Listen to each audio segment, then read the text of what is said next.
going on, Cavs fans? Yesterday, we got to hear from new Cavalier Max Strus himself about what led him to become a Cavalier in the first place, and he seemed pretty straightforward. He knew that Cleveland had interest in him, and apparently joining such a young and talented squad must have been pretty damn appealing to him as well. Take a listen. What went into your decision to choose the Cavs this offseason?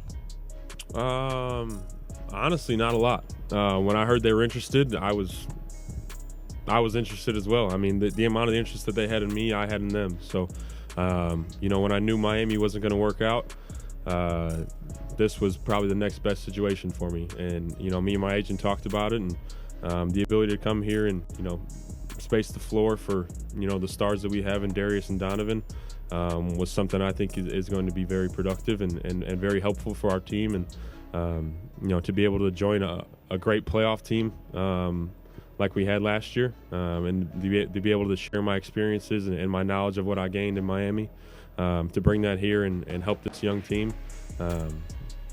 I was very excited for the opportunity, for sure. Now, what I'm taking away from this is that Strus knew that Cleveland needed perimeter spacing in the worst way, especially after watching that series with the Knicks. And when he saw that need, I'm sure he began to envision the types of looks he could have generated for him playing alongside the all-star backcourt duo of Darius Garland and Donovan Mitchell, who he gushed over.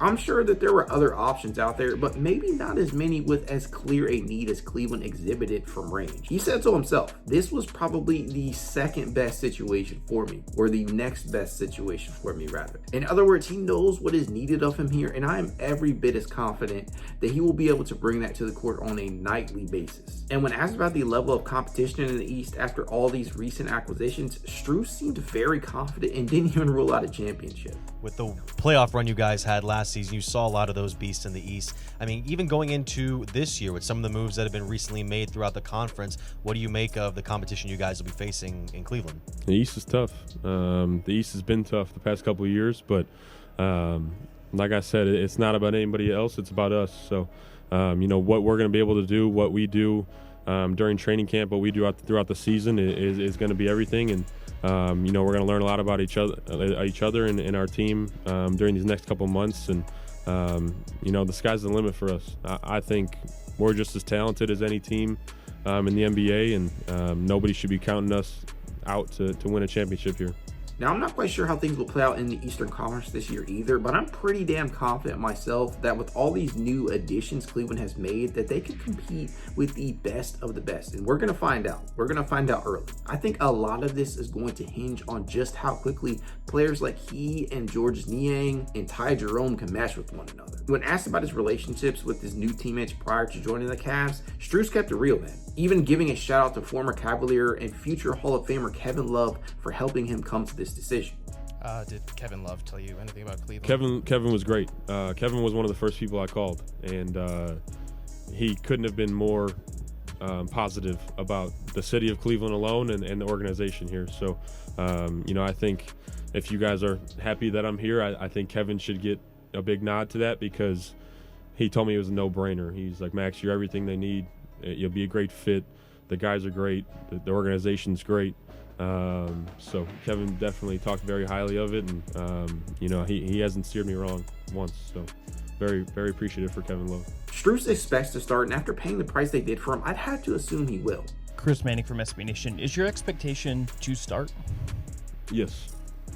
The 5-year pro generates real gravity and has back-to-back seasons knocking down at least 2.5 triples per game at an above 35% rate. Donovan Mitchell was the only player to surpass that for Cleveland last season. To me, it'd be a surprise if he started the 2023-24 campaign coming off the bench. That said, the lineups that he will play with may ultimately be more important than whether or not he's a starter or reserve. Max also knows that he can bring a lot of leadership to this young group and seems eager to do so. How much of a leadership dynamic are you eager to bring in addition to the, what you bring as a shooter and floor spacer? I think the leadership part is huge. That's one of the things Kobe talked to me, after I signed.